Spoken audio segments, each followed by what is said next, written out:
Donc, il faut savoir déjà que le shaker, il faut surtout pas le prendre avant l'entraînement. D'accord? Il faut pas non plus le prendre pendant. C'est-à-dire qu'avant l'entraînement, vous ne devez pas prendre des protéines. Pendant l'entraînement, pareil, vous ne devez pas prendre des protéines et vous ne devez pas prendre non plus des fruits ou des glucides. Okay?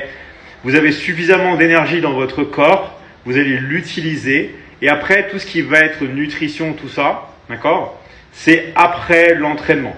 Donc ça ne veut pas dire que vous ne pouvez pas prendre un pré-workout, c'est ce qu'on va voir ensemble. Vous voyez, j'ai mon petit entonnoir là et on va préparer ça aussi ensemble. Mais d'abord, qu'est-ce qu'on prend après l'entraînement? Parce qu'après l'entraînement, c'est la chose la plus importante.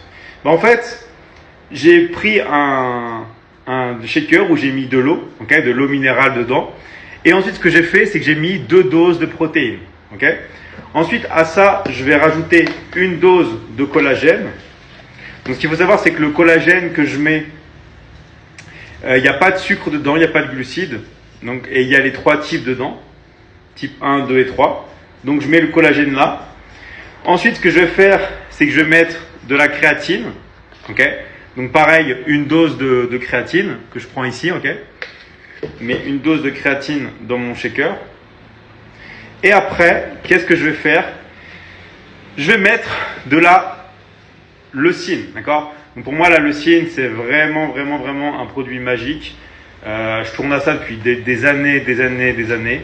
C'est bien mieux que de prendre des BCAA purs parce que c'est vraiment la leucine qui va, on va dire, ouvrir les récepteurs mTOR des muscles et qui va favoriser l'anabolisme. Donc, si vous pouvez et si vous avez réussi à en trouver, prenez la leucine et tous les aliments, enfin tous les compléments que vous prenez, essayez de les prendre purs, d'accord? Purs, c'est-à-dire sans sucre ajouté, sans rien du tout. Donc là, je vais prendre de la leucine et je vais prendre 10 grammes, ok? Donc, je mets première dose là, hop là. Et deuxième dose. Ensuite, je vais fermer mon shaker. Donc, je vais prendre le couvercle du shaker. Voilà. Et je vais vous montrer aussi après ce que je fais pour le pré-entraînement et qu'est-ce que je mange aussi après, quand je rentre chez moi, quand j'ai fini mon entraînement. Parce que quand j'ai fini mon entraînement, je vais manger en fait. Je vais manger 2 fois de suite. En tout, ça va faire 3 fois que je vais manger. Ce que j'appelle le jeûne Michigan, c'est comment faire le jeûne intermittent, mais d'une manière améliorée. Okay.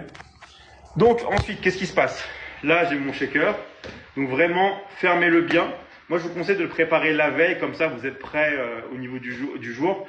Et vous ne posez pas la question. C'est que vous rentrez chez vous, vous préparez votre shaker, vous le fermez bien, ok? Et ensuite, vous secouez. Faites attention à avoir des shakers qui ferment bien, sinon c'est horrible quand ça s'ouvre dans le sac. Okay, ça m'est arrivé plein de fois et je suppose qu'à vous aussi ça a dû vous arriver plein de fois. Faites vraiment très attention quand vous avez un shaker à ce qu'il ferme vraiment bien. Okay, vous fermez et là vous avez votre shaker qui est prêt pour le lendemain.